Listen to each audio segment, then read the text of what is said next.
हातकणंगले तालुक्यातील हुपरी इथल्या छत्रपती शिवाजी महाराज मार्केटच्या मागील बाजूला प्राथमिक आरोग्य केंद्र आणि पशुवैद्यकीय दवाखाना आहे।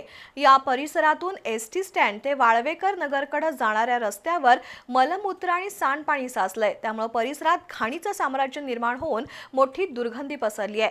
मात्र त्याकडे नगरपालिकेचं दुर्लक्ष झालंय। त्यामुळे गाळेधारक आणि परिसरातील नागरिकांचं आरोग्य धोक्यात आलंय।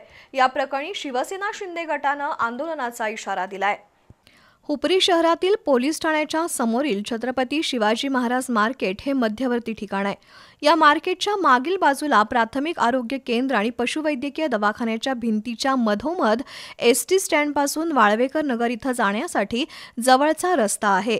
हा रस्ता तत्कालीन जिल्हा परिषद अध्यक्ष नानासाहेब गाठ आणि माजी उपसरपंच रंगराव भंडारे यांनी परिसरातील नागरिकांसाठी बनवलाय। गेल्या अनेक वर्षांपासून या मार्गावरून नागरिक ये-जा करतात। मात्र या रस्त्याचा वापर अनेक नागरिक प्रातर्विधीसाठी करतात। तसंच पावसाचं पाणी त्या रस्त्यावर साचल्यानं घाणीचं साम्राज्य निर्माण होऊन दुर्गंधी पसरली आहे।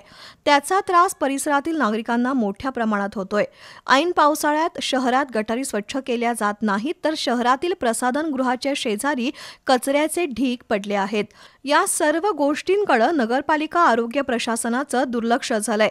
त्यामुळे हुपरीचे मुख्याधिकारी अजय नरळे यांनी लक्ष देऊन तत्काळ आरोग्य यंत्रणा सतर्क करावी, अन्यथा शिंदे गट युवासेनेच्या वतीनं तीव्र आंदोलन करण्याचा इशारा देण्यात आलाय।